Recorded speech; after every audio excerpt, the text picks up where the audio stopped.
So meron tayong pinapatubong kalabasa ngayon. Meron siya mga damage dahil pinasok ng daga. Pero lesson learned yan. Next na pagpapatubo ko, sasarado ko na yung gilid para hindi mapasok ng daga. Yan. Next week, tatanim na natin yan doon. So ang goal ko pagtanim ng at least 1,000 na seedlings. Yan. In few months time, mag-harvest tayo sana. So ganyan muna siya. Yan yung pantakip ko sa kanya. So magpapatubo ulit ako. Kasi nasa 100, almost 300 pa lang yung naitanim. So kulang pa yan. Magdagdag pa tayo. Ito yung rice hull. Sinusunog ko yung rice hull kasi gagamitin ko siya para pangpunla. Alright. So medyo maganda yung panahon ngayon. Alright. Day 4. Yan na siya. Ganyan na siya sa day 4. So by day 10, tatanim na natin yan. Day 6. Yan. Day 6 na po.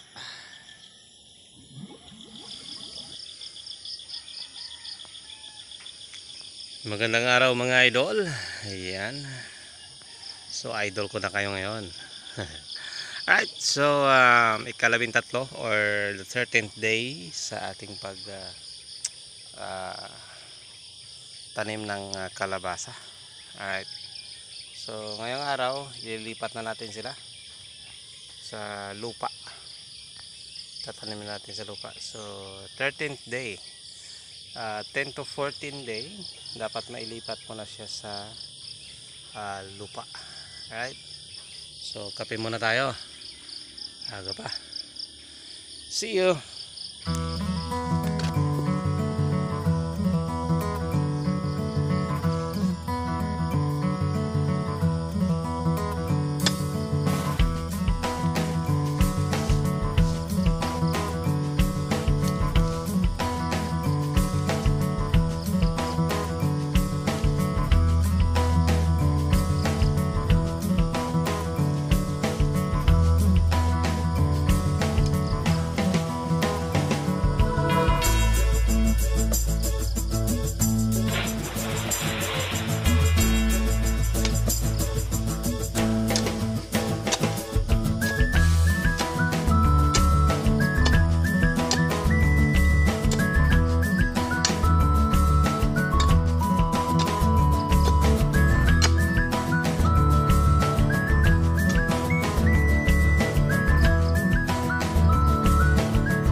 这一次我真的睡着了。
Yes.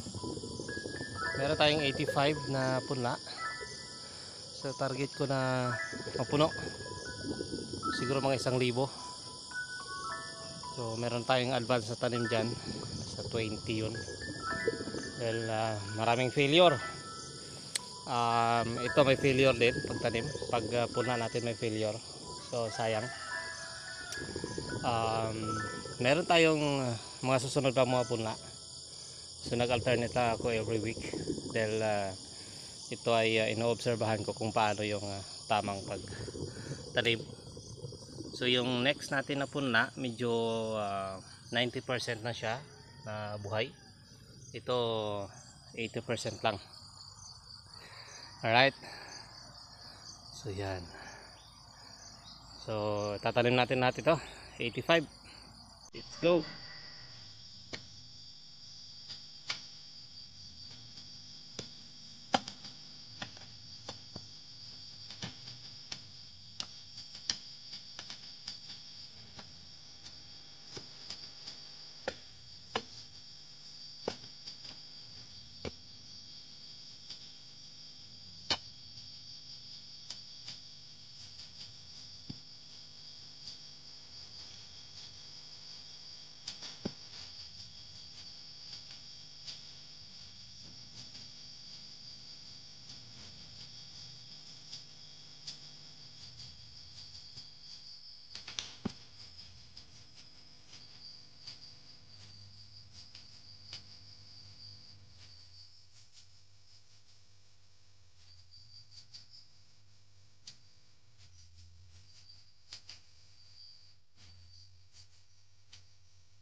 Aside sa kalabasa, ito pa yung isang tanim namin. Yan. Sitaw. Alright. So yun, ilalagay na ng pagapangan. Diba na, oh. Diba na. Oh, diba? Ayos. Ganda nito mga idol. Oh, ang galing ng technician ko. Ito yung technician ko. Imported from Pangasinan pa to. Matindi ito. Imported from Pangasinan. Yan si Wilmar. So gawa niya to. Yan. Ilang puno? 500? 500. So dagdagan pa namin to. Yung kalabasa namin 1,000 puno yon. Tapos ito nasa 500 na ito. Di ba? So kanina nagtanong ako, nasa 25 na per kilo yung sitaw. Grabe ho. Ganda. Galing ng idea ni Engineer Wilmar. Yan, imported from Pangasinan yan. Di ba? Ganda pa ng view. Ganda ng view mga idol. Yan idol. Relaxing ang view. Pag nagtrabaho ka, hindi ka mababagot. Relax lang. So ito pag namunga na, magkakaroon na naman siya ng pera. Yan. So aside dun sa kalabasa, ito yung isa pa sa mga tinatrabaho namin. Nandun yung taniman ng kalabasa. Meron pa kaming itatanim na mga pakwan. Tatanim kami ng pakwan. So, yun. Kumpletuhin ko muna yung kalabasa na 1,000 para ayos. So yung ginamit niya dito, yung ano ng sako. Yan. Isa sako ng simento. Yan. Yan yung ginamit niya dyan. Pero ang ganda. Magandang idea to. Alright. Yes. So abang-abang na lang sa mga susunod pang upload para sa update ng aming mga tanim. Yan.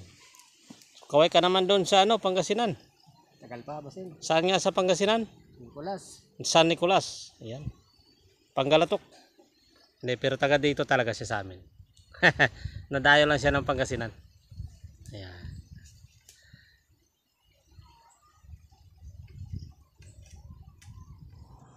Ito na yung mga kalabasa natin na tinanim. Yan.